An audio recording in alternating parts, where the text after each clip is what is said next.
Buenos días a todos, bienvenidos a todas.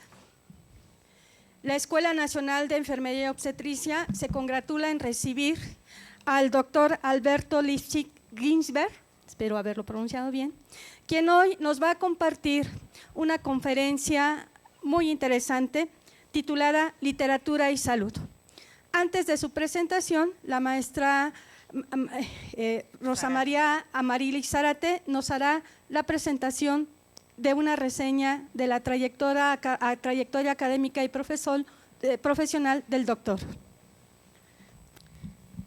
Buenos días, jóvenes.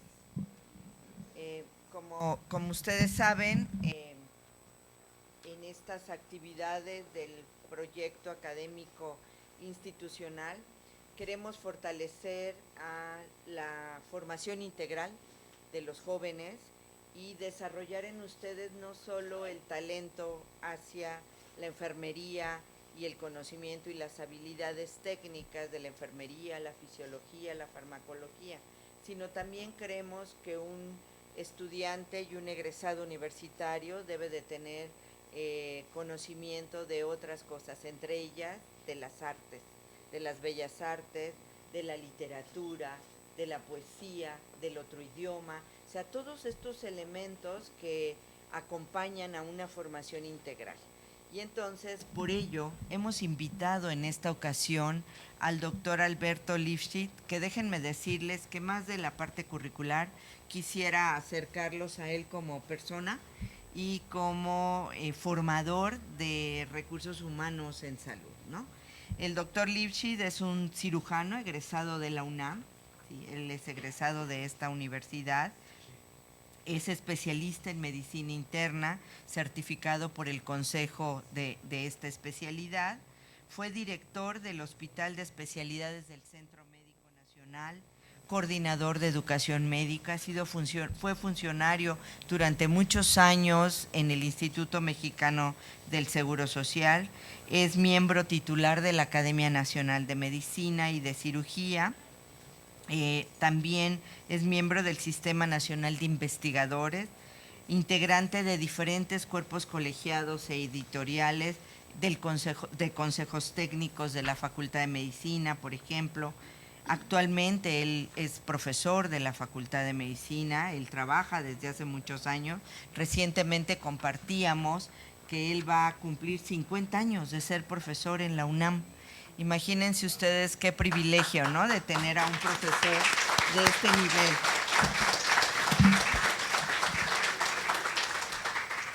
También en la Dirección General de los Institutos Nacionales de Salud, fue su director durante algunos años en la Secretaría de Salud, en el Consejo de Salubridad General, ha dirigido tesis, en fin, ha publicado libros y demás, y el día de hoy nos va a presentar una conferencia muy interesante que se llama Literatura y Salud. Y ustedes dirán, ¿por qué no? ¿Y para qué? Y eso es importante que lo identifiquemos, el qué y el para qué de la literatura y la salud, desde la perspectiva de un profesional de la salud. Pero también al doctor Lifshitz, que ustedes lo ven, íntegro, guapo, inteligente, ¿sí?, excelente profesor,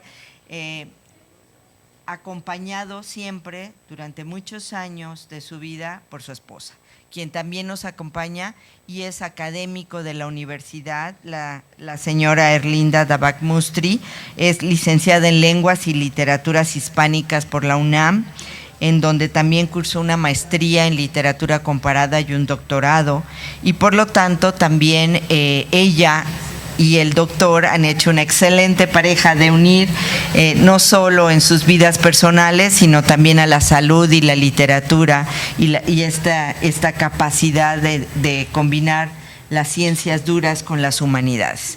Y entonces, bueno, pues tenemos el privilegio de tenerlos a los dos por aquí, y yo sin más y sin quitarle tiempo a la conferencia, le dejaría al doctor Lifshitz el micrófono. Por favor, doctor. Bueno, primero que nada, muchas gracias por la generosa presentación. por la honrosísima invitación. Para mí, créanmelo, es un privilegio estar aquí. Conozco la escuela pues desde hace muchos años, pero nunca había entrado, créanmelo, nunca había entrado. Tengo muchos afectos aquí adentro. Así es. pero no había tenido la oportunidad de entrar. Y también esto, además de poder decir algunas palabras en torno al tema, me permite expresar mi admiración, mi reconocimiento y mi respeto al gremio de enfermería. Yo aprendí muchísimas cosas de las enfermeras. De los enfermeros poco, porque no tuve muchos, pero de las enfermeras sí aprendí muchísimas cosas, sobre todo de actitudes profesionales, sobre todo. Pero muchos procedimientos que eventualmente aprendí a hacer, me los enseñaron mis compañeras enfermeras. Así que me aprovecho de esta oportunidad para rendirles un reconocimiento y expresarles mi admiración y mi respeto. Voy a hablar, como ustedes ven aquí, de literatura y salud. El fondo de esta plática tiene que ver, a ver si podemos lograr estimular la lectura y la escritura, que yo sé que muchas personas del área de la enfermería leen y muchas escriben, pero hay muchas más que debieran leer y escribir. Ese es el currículum oculto de esta plática. Ustedes oyeron un poco una semblanza profesional y tal vez ahí no, fuera de mis relaciones conyugales, no queda claro por qué yo hablo de literatura, porque pues casualmente ahorita, ¿cómo le doy aquí? ¿Sí sirve? ¿Ya sirve? Ahorita sirve. Ah, bueno. Les decía, casualmente o circunstancialmente, pues me he hecho cargo de la presidencia de esta academia ahora, Academia de Médicos Escritores, casualmente, porque esta la formó el doctor Federico Ortiz Quesada, que tal vez algunos hayan leído, es el pionero del trasplante en México. Y él se enfermó, está enfermo, tuvo un infarto cerebral y tiene algunas secuelas, está razonablemente bien, pero ya no se puede hacer cargo de esta empresa y entonces, sin hacer asambleas ni nada, todo antidemocrático, abdicó en mi favor. Por lo tanto, pues ahora soy presidente de esta academia y eso me da alguna autoridad para poder hablar del tema. No todos los que escriben son escritores, es obvio. Desde luego hay escritores, escribidores, escribientes, escribanos, escribas, relatores, creadores, reporteros, burócratas, me incluyo, burócratas y registradores. ¿Y qué es lo que escribimos? No sé bien ustedes, pero traté de interpretar lo que escribimos los médicos todos los días y un poco estimando lo que escriben ustedes todos los días. ¿Qué escriben? Notas de evolución rutinarias. Nosotros sí. Notas de evolución estereotipadas, no dicen nada. Me acuerdo muchas de las notas de enfermería que dice pacientito afebril, ¿no? Tranquilo, exacto. Reportes de investigación, pero ajustados a un formato rígido. Prescripciones, ustedes ya también tienen autorización para prescribir en algunas áreas, pero sí escribir prescripciones que nadie entiende porque, como ustedes saben, la caligrafía ha matado más gente que las guerras, ¿no? Documentos administrativos, a mí cuando me dicen algunos amigos, ¿qué estás escribiendo ahorita? Pues memorandos, circulares, es lo que estoy escribiendo, registros, observaciones clínicas estereotipadas, igual como ya lo decían ahorita, y nosotros historias clínicas con un patrón rígido y sistemático. De hecho, ahí traemos un libro que se llama La otra historia clínica, que es todo lo que hay, además de lo que casi por obligación se escribe en una historia convencional. Bueno, ahora, leer literatura, claro, leer libros técnicos es importantísimo en la educación, pero leer literatura también es muy importante en la educación. Hay algunos planes curriculares universitarios que se fundamentan en obras literarias. Hay escuelas cuya bibliografía son obras literarias. Cuando a Sydenham, uno de los gigantes de la clínica, le preguntaba ¿cuál es el mejor libro de medicina? Él dijo que el Quijote, que ese era el mejor libro de medicina. Y luego se aprende la fiebre puerperal, se aprende en Ana Karenina. La tuberculosis se aprende en La montaña mágica. El enfermo terminal se aprende en La muerte de Iván Ilich de Tolstoy.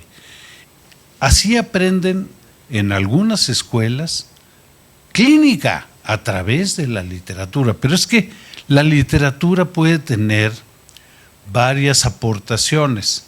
Uno, un enfoque ético, otro un enfoque estético, que ahorita los explico, un enfoque clínico y un enfoque conceptual.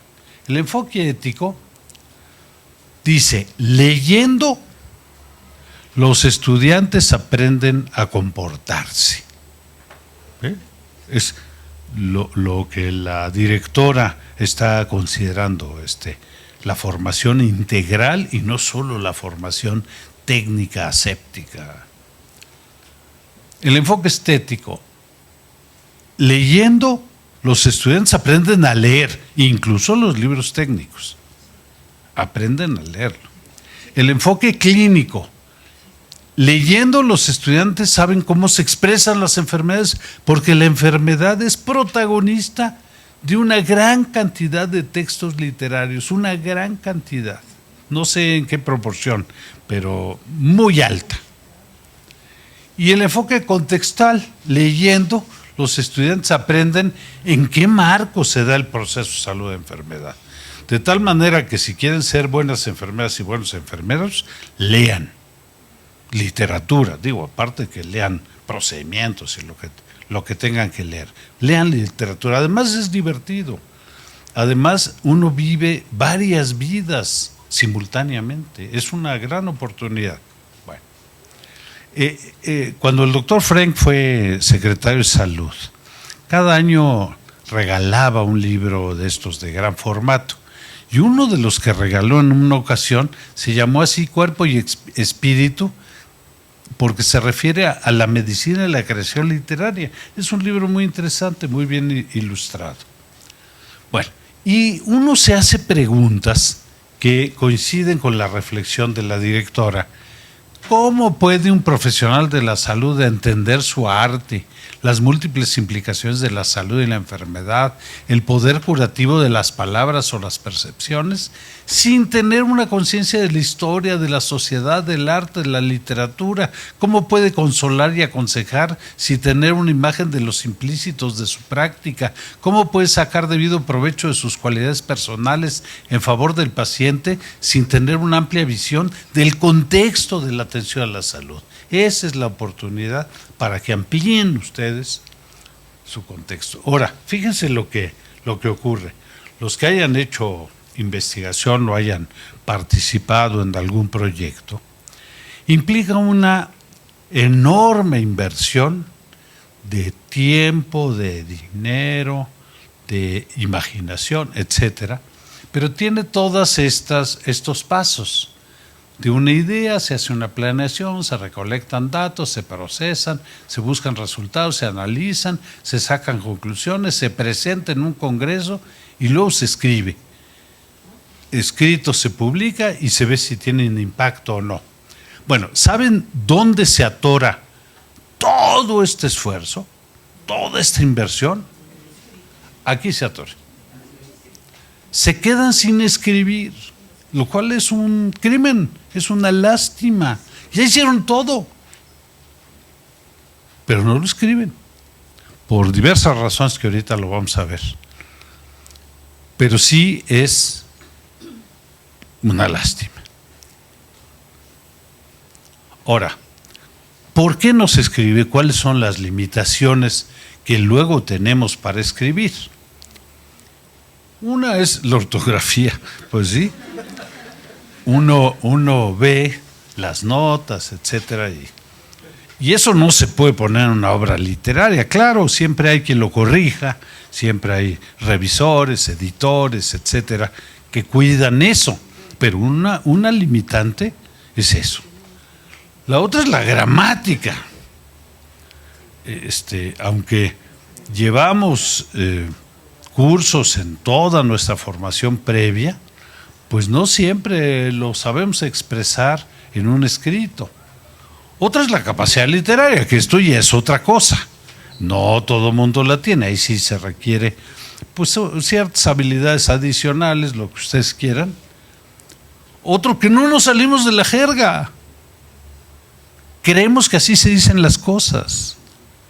Y entonces dicen, le hicimos potasio. ¿Cómo se lo haces, no? Tuvo, en lugar de decir diarrea, hipermotilidad intestinal. Para que nadie entienda. Bueno. Y luego, tal vez el factor más importante, tiene que ver con la autocrítica excesiva. Nos da miedo, no sé si es autocrítica o es miedo a la crítica ajena, pero nos da miedo que vean lo que escribimos, nos da vergüenza. Y aquí pues el único remedio es hacerlo, de modo, enfrentar la crítica, aceptarla, en fin. Lope de Vega tenía esta frase que creo, o escrito que dice, bueno, ¿y cómo compones? Leyendo, y lo que veo, lo que leo, imitando, y lo que imito, escribiendo, y lo que escribo, borrando, y de lo borrado, escogiendo. Ese es el secreto para escribir. Todo lo que se escribe, por lo menos en las etapas iniciales que uno escribe, hay que escribirlo 10 veces. Mínimo, Mínimo. Hay que escribirlo 10 veces. Hay que aceptarlo. No queda la primera. Lo escribe uno mismo lo lee y dice, no me gusta, lo vuelvo a escribir. 10 veces. Yo publiqué hace algún tiempo en la revista médica del IMSS un artículo, la frase no es mía desde luego, que se llama el que escribe sobrevive. Es una forma de trascender, de que quede un producto nuestro más allá de la muerte. Claro, algunos escritores profesionales me corregían y decían, el que escribe apenas vive. Eso me decían porque...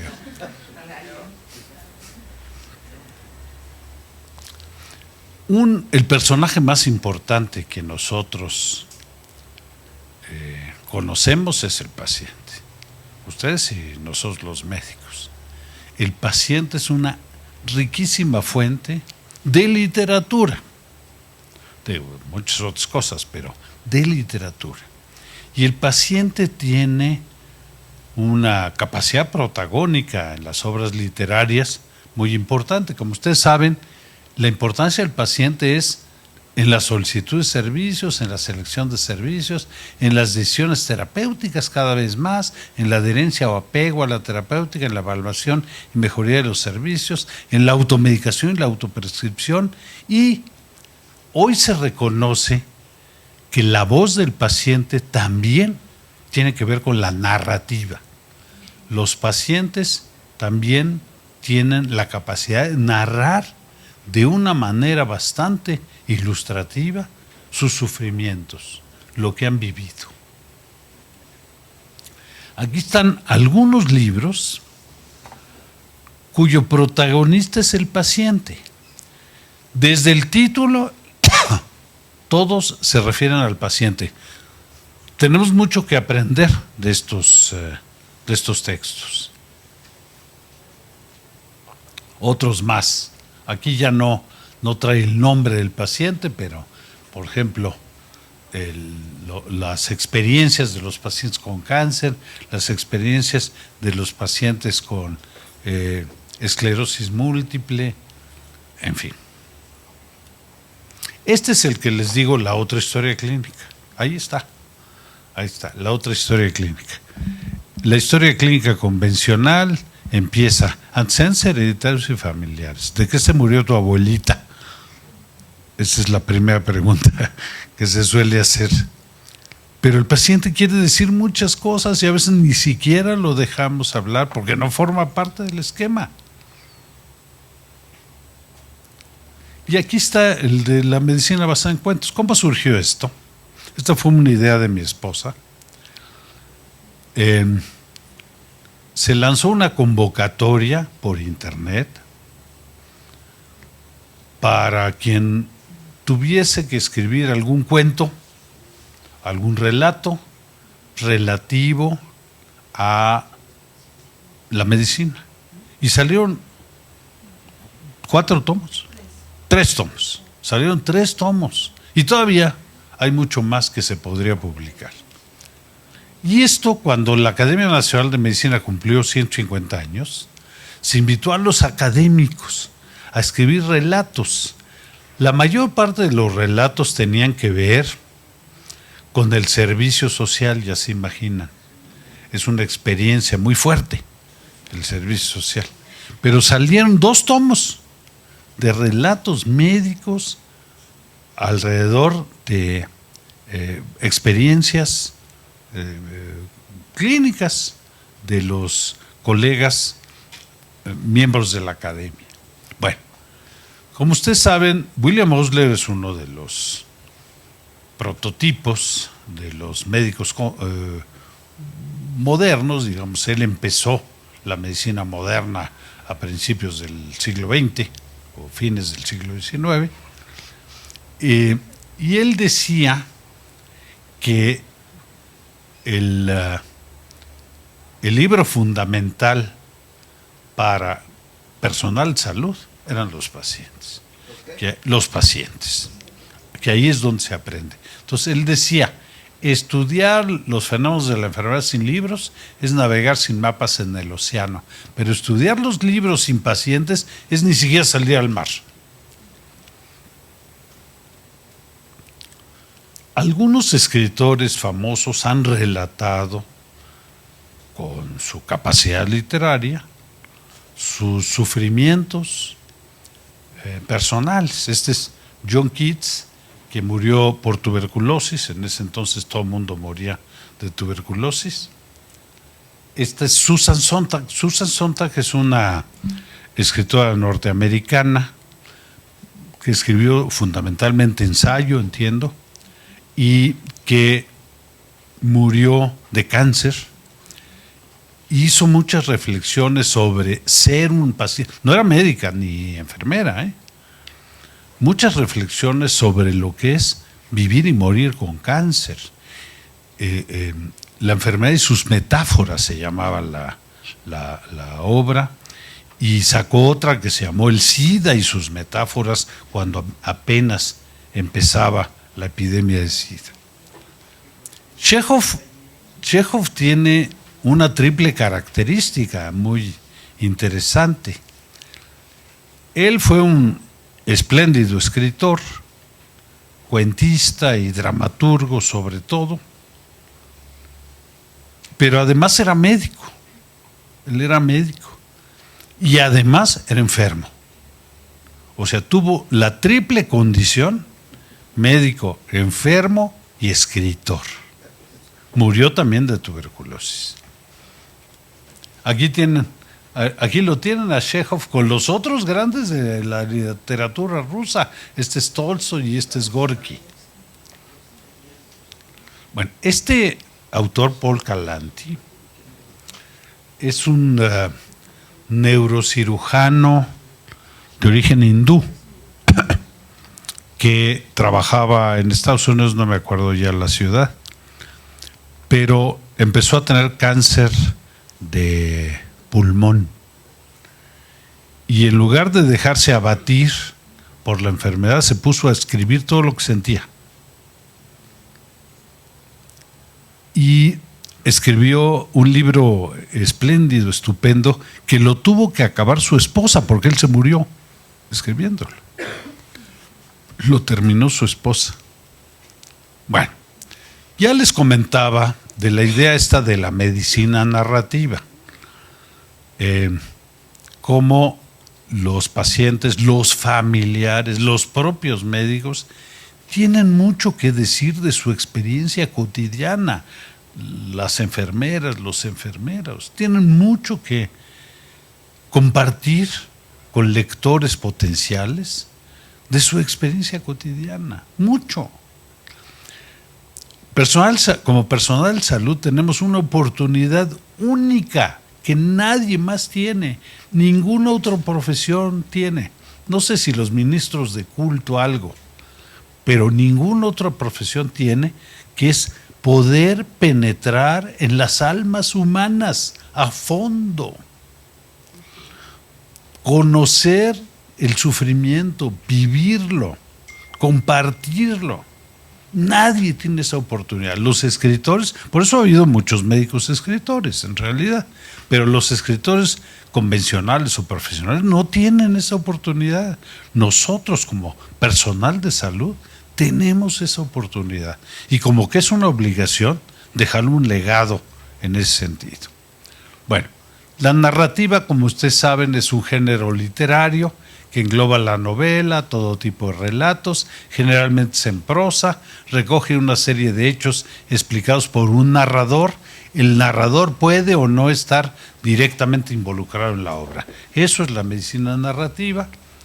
Y es un enfoque que reconoce el valor de las narrativas de la gente en la práctica clínica, la investigación, la educación, promueve la empatía, la comprensión, es la forma en que se expresan los pacientes, permite la construcción de significados y propicia reflexiones. Entonces, una invitación a escribir narrativas de sus experiencias, de lo que escuchan de los pacientes y de lo que ustedes han vivido. Tal vez el líder de este corriente de medicina narrativa es Rita Sharon.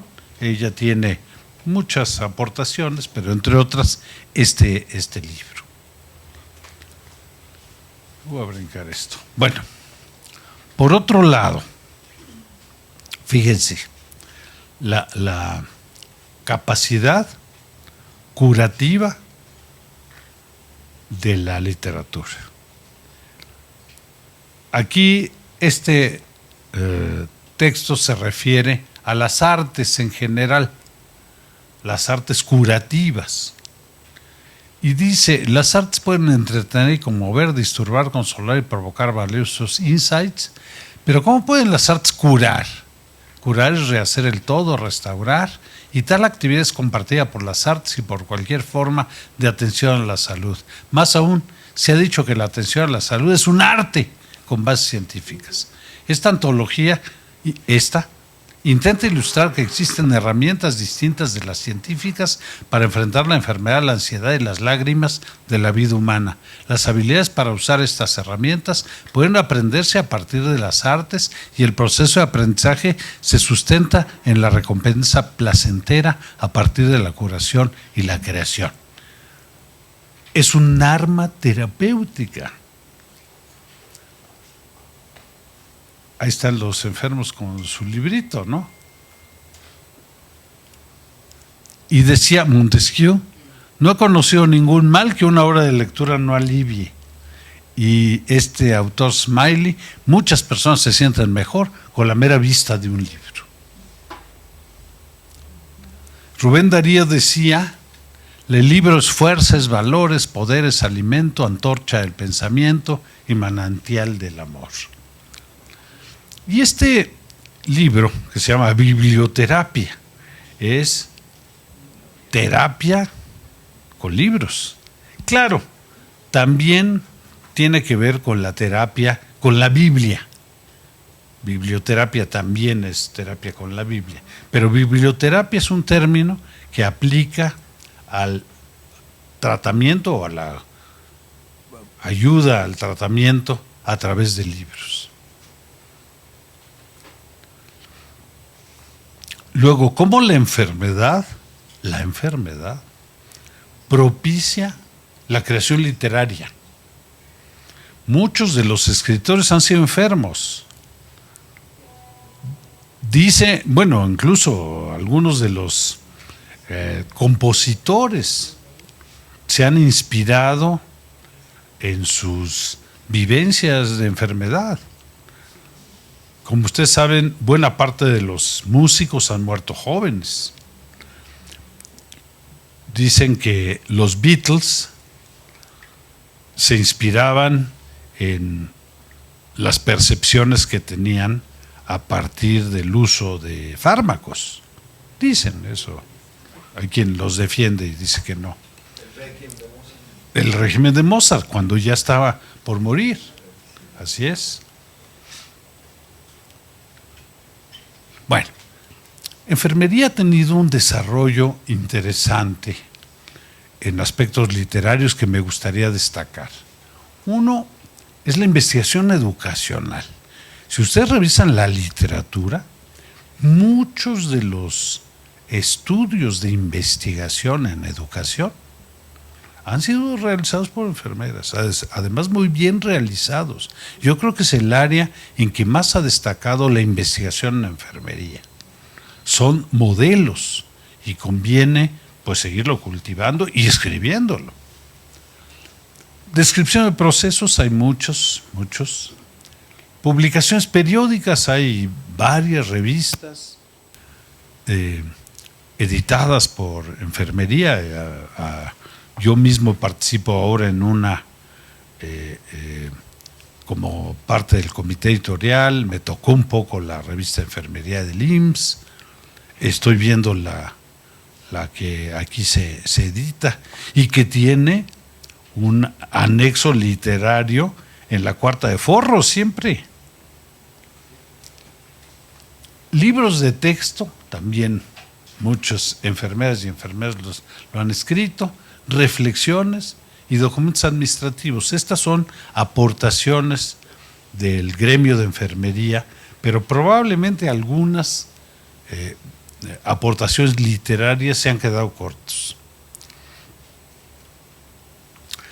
Esta es una recomendación de los libros que se sugiere lean las enfermeras, los 50 libros que debieran leer las enfermeras.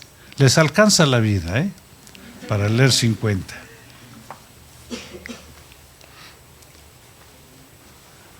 Y luego, muchos libros escritos por enfermeras. Esta, pues es una hermosa enfermera, yo no sé. Luego les ponen fotos de cuando eran hermosas y ya no lo son, pero una hermosa enfermera que escribió, se llama Lola Montalvo, que se llama Historia de una enfermera.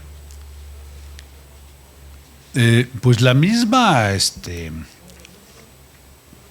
enfermera prototipo, Florencia Nightingale, fue una escritora, dejó una obra escrita.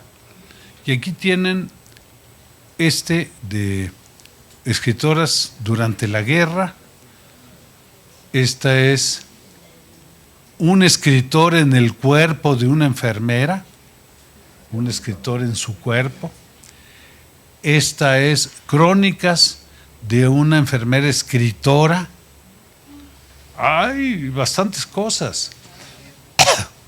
Esto, pues creo que fue en Cataluña, que hicieron un festival, un congreso de enfermeras escritoras.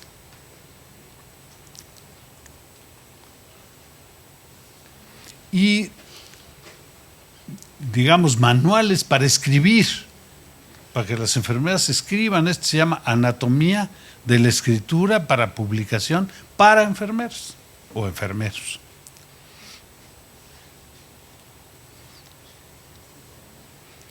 Esta es otra, Las enfermeras, un año de secretos, drama y milagros, con los héroes o las heroínas, bueno, los héroes para usar el genérico, en del hospital. Anécdotas de enfermeras, pues creo que hacer un libro de anécdotas de enfermera, aquí tengo la editora que se anima a hacerlo, que se anima a publicarlo. Nada más es cosa de que se produzcan.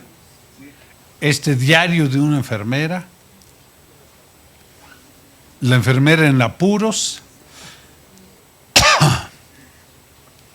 Y esta es una colección interesante de obras literarias clásicas o medio clásicas, en que tiene su versión para enfermería. Este que tal vez ustedes conozcan, El cartero siempre llama dos veces, que fue una película, de hecho hubo 2 versiones o 3 versiones de la película, pero es una obra literaria exitosa. Y entonces hubo su versión para enfermería que se llama El paciente siempre llama 2 veces.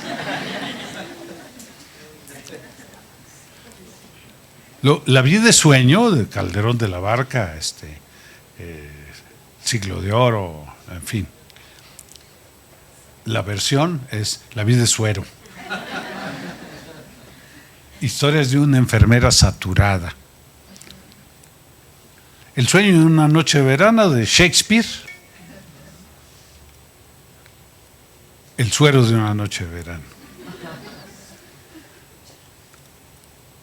El tiempo entre costuras, que tal vez es una serie exitosa también, que pues todavía creo que está, sí, todavía está pasando. El tiempo entre costuras, la versión es El tiempo entre suturas.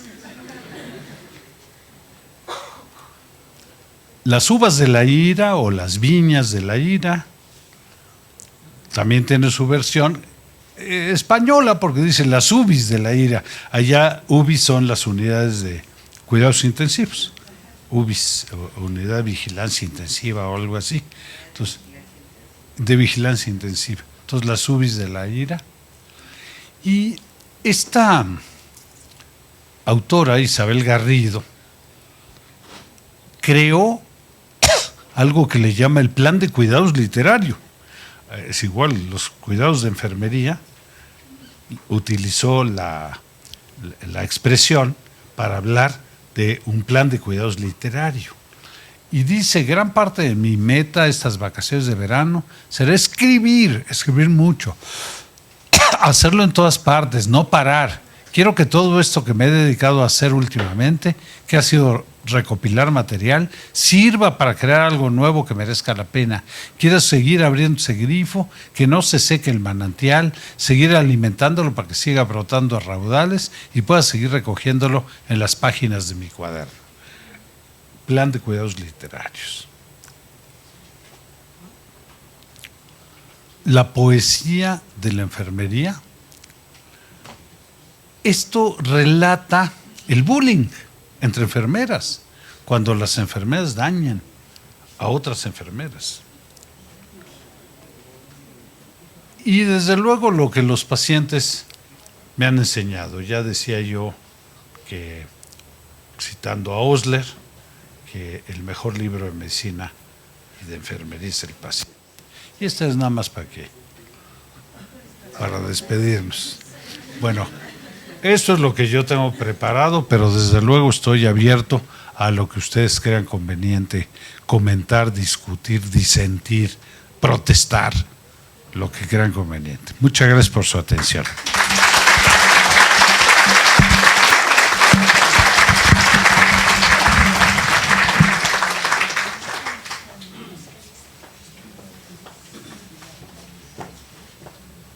Muchísimas Muchísimas gracias, doctor. De verdad es un agasajo escucharlo y escucharlo desde esta perspectiva, ¿no? Pero además de que se tomó el tiempo de revisar literatura de enfermería, de identificar algunos elementos conceptuales de nuestra disciplina, como el cuidado, el plan de cuidado, todos estos asuntos, ¿no?, que son muy propios de nosotros, y llevarlos a este terreno. Muchísimas gracias. Y bueno, ya aquí en corto le digo que ya convenimos con la editora que podemos hacer enfermería basada en cuentos, sacar una convocatoria, ¿no?, que como primera acercamiento a lo que podemos hacer. Pues bueno, no sé si los jóvenes tuvieran algún comentario, alguna pregunta, los colegas enfermeros, enfermeras que están aquí en el auditorio, la mayoría son profesores de la escuela que están por aquí. Si alguien quiere hacer una pregunta o algún comentario, ¿qué les movió con esta conferencia? ¿Sí? Estamos abiertos. Unos minutitos que nos brinde el doctor. Sí, la maestra. Por favor. Gracias. Primero quiero, gracias. Bueno, mi nombre es Aurora Benavides, soy profesora de la ENEO. Tengo aquí también muchos años, tengo 38 años, pero yo estudié además en la facultad, soy enfermera, licenciada en enfermería, y además estudié en la Facultad de Filosofía y Letras Pedagogía. Eso tiene como 40 años. Entonces, bueno, tratando de hacer mi titulación, hice una gran crítica al plan de estudios, al programa de enfermería de la niñez, que viene siendo pediatría. Entonces, me tocó, hasta me dijo el compañero que me asignó a la asesora, me dijo que en salud la asesora en pedagogía era la más brava de todas las asesoras de todas las tesis, de todos los trabajos. Entonces, para entonces yo ya tenía mi trabajo hecho y había yo criticado el programa fuertemente de enfermería de la niñez, de pediatría, por el biologicismo que tiene. Que el plan de estudios es biologicista, pero 100%. Ya ustedes me van a entender claramente lo que estoy tratando de decir, porque justamente fui a parar, cuando voy a parar con mi asesora, me lo vio, me felicitó, pero yo sabía que no llevaba yo una propuesta muy buena para criticar, pero no llevaba una propuesta, y yo lo sabía. Entonces un día que andaba de paseo, mi esposo inventó que fuéramos al centro, vamos a dar una vuelta, que no sé qué. Me encontré con la exposición que trajo de Teresa, con la corporeidad que hicieron en el Museo de Arte. Y entonces mi pregunta está encaminada en que ustedes, ahí me di cuenta, ellos contienen el concepto de corporeidad. Lo manejé desde entonces, eso tiene yo creo más de 10 años, no sé cuántos, ya se me olvidó. Hablan de que la corporeidad incluye todas las corrientes, porque adentro en la exposición tenían desde eso, en estos murales que tienen también su nombre, tenían por ejemplo un escrito de Sor Juana Inés de la Cruz que hablaba del cuerpo. Tenían esculturas, pinturas, literatura, filosofía, historia de la filosofía. Bueno, leyendo todo eso yo fui a parar con ya investigando encontré la propuesta y entonces yo fui a parar con los griegos, que fue el concepto de cuerpo y alma a través de la corporeidad. Pero es el día en que me ha costado mucho trabajo ver aquí la influencia tan intensa del biologicismo y ese rompimiento tan intenso con las artes, la literatura, que hablan del cuerpo, que hacen los relatos del cuerpo y las personas también, ¿verdad? Entonces, muchas de sus diapositivas respondieron a mis preguntas que yo tenía, ¿no? ¿Qué piensa usted de la corporeidad y en este caso de la literatura? Yo escuché un literato un día hablar de salud en la facultad y no le entendí nada. Habló, se los juro, no sé qué dijo, ni tampoco qué quería decir, no les entendí nada. Gracias, maestra. No soy experto en el tema, ni mucho menos, pero una lucha que pues se ha tenido o que hemos tenido es salirnos del biologicismo puro, que es, hay mucha resistencia. Creo que la afirmación casi estereotipada, el cliché de biopsicosocial, no se expresa en una conducta, un enfoque verdaderamente práctico. Pero yo sí veo algunos intentos de avanzar en eso, sí los veo en algunas áreas. Yo creo que esta idea que usted plantea, pues tiene que ver con la visión más amplia de lo que es nuestras profesiones y tiene que ver con nuestra manera de ver el asunto de la salud. La salud no puede verse tan solo como que no tenemos dolor o no tenemos... No se puede ver así. No se puede, es una definición oficial, pero no se puede ver así. La salud es mucho más. Está bien el término bienestar, yo no sé si eso va a trascender, pero creo que está bien el término bienestar, creo que va en un mejor sentido. Pues no le contesté, pero... Por ahí hay otro joven que quiere... A ver, joven. Hola, buenos días, mi nombre es Néstor Villeda, soy egresado de esta escuela. Actualmente estudio la carrera de creación literaria. Algo de mi experiencia. Yo cuando fui aquí pasante estudiante, me percaté de las cuestiones del área de oportunidad de la enfermería, ¿no? El sufrimiento, el dolor, la angustia, la desesperación. Como persona tuve un evento un poquito complejo y empecé a escribir poesía. Me di cuenta de que había enfermeras literatas y literatos. Por ejemplo, Walt Whitman, que es el padre del verso libre, es el poeta norteamericano más famoso, fue enfermero. Friedrich Nietzsche también fue enfermero. Agatha Christie, que es la escritora más leída a nivel internacional, fue enfermera. Entonces dije, por supuesto, claro que el enfermero tiene un potencial increíble para poder plasmar, pero también para poder intervenir. Por ejemplo, el NIC maneja biblioterapia, lo que usted mencionó, y yo lo he aplicado con pacientes. He sido criticado por compañeros, o sea, de las cuestiones profesionales. Me han dicho, no, es que esto no es viable, no sé qué. Por ejemplo, un área específica en neuropsiquiatría, hay que ser muy cautelosos, y empecé a tener esa perspectiva y me percaté que en las pacientes depresivas, por supuesto que tiene un efecto terapéutico, pero no todas las lecturas, hay que saber cómo proceder, ¿no? Y en todo tipo de poblaciones, claro que la literatura, sabiéndola manejar y con esas cuestiones de humanidad, realmente producía para uno propio y aparte para los pacientes un efecto terapéutico.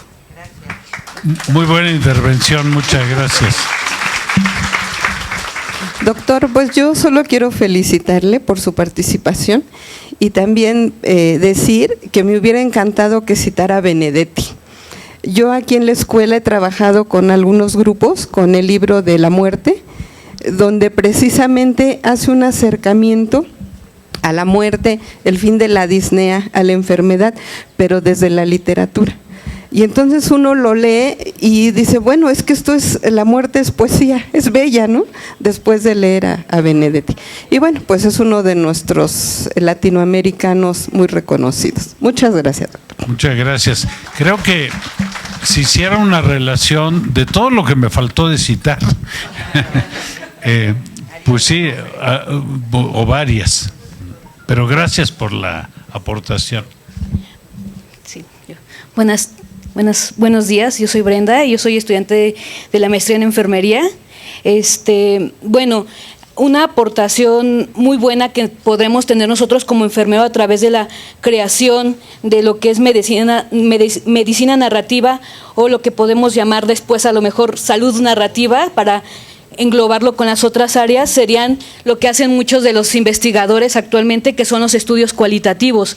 A partir de ahí podemos fomentar los escritos, ya que profundizan mucho sobre las experiencias, vivencias y los significados de los pacientes, y tanto los profesionales de la salud. Y bueno, nada más me uno a las felicitaciones de mis colegas y compañeros. Gracias. Muchas gracias.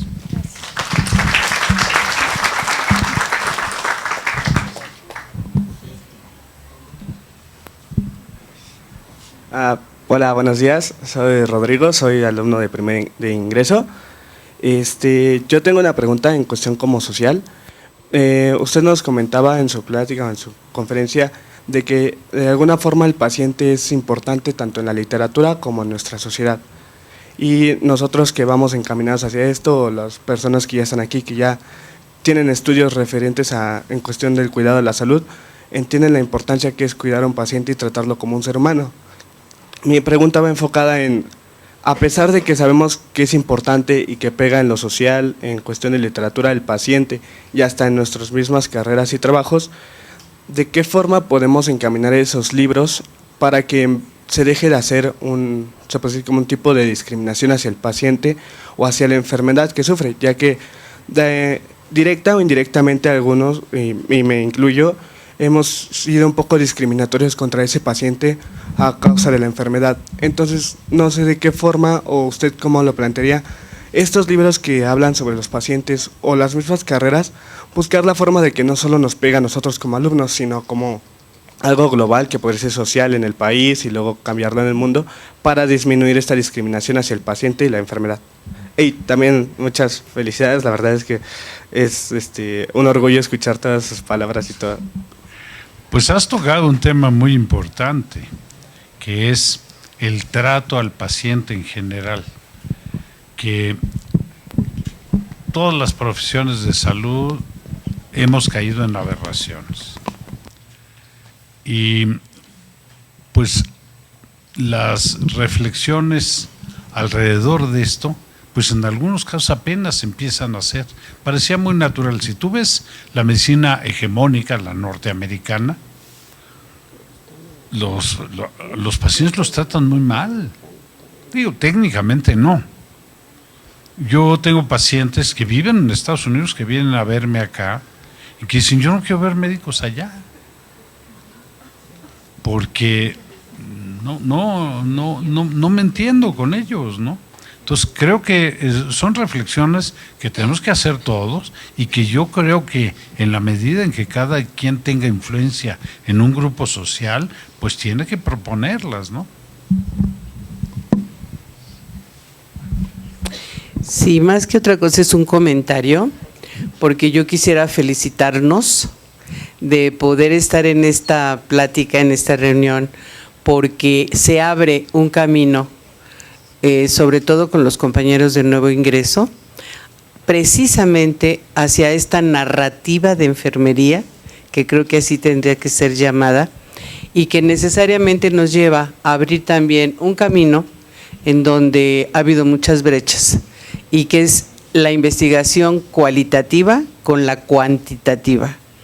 Creo que se abren las oportunidades de reflexión para que podamos plantearnos, incluso pues los docentes, como decía la maestra Aurora, que hay que romper con el currículum oculto que permea a muchos profesores, dijéramos como de mi edad, y aún jóvenes, en donde efectivamente parten de una mirada clínica, orgánica, individualista, fragmentadora, biologicista, curativa, y se olvidan de las diferentes partes de la persona. Yo incluso, bueno, a través del tiempo me he tenido que dar cuenta que no solo podemos hablar de pacientes, sino de personas, porque lo que dice el compañero, que además me da mucho gusto que seas de nuevo ingreso y que estés aquí haciendo estos comentarios, porque ya no tendríamos que hablar de pacientes que son tan pacientes, que son los últimos en enterarse de lo que se le va a hacer, de lo que tiene, de los porqués y para qué es de todo lo que ocurre, sino de personas integradas con su entorno, con paradigmas diferentes, y entonces creo que esto para ustedes debe ser como esta reflexión, este estímulo esta información para que creen en ustedes mismos la motivación necesaria para incursionar cotidianamente en el camino de la lectura, de la reflexión, para la producción, tal vez, como decía la maestra Zárate, de narrativas que puedan ir por la línea de los cuentos o por la línea de las reflexiones, no sé, pero creo que sí sería muy importante, muy, muy importante. Felicidades, doctor. Felicidades a su esposa también. Muchas gracias. Pues bueno, solamente nos queda agradecer nuevamente al doctor Lifshitz y a su esposa, quien está muy enterada y avesada de todos estos temas también junto con él. Su asistencia en este día no será la primera, estoy segura de que así será. Y bueno, pues aquí en corto con ella platicando le dijimos, bueno, vamos a hacer, ¿qué le parece si empezamos por algo? Y quizás saquemos una convocatoria en la cual podamos participar alumnos, maestros, no egresados, enfermeras clínicas. También aquí hay enfermeras que trabajan en los servicios clínicos, como la maestra Mari Navora, que seguramente usted la conoce muy bien, también de IMSS.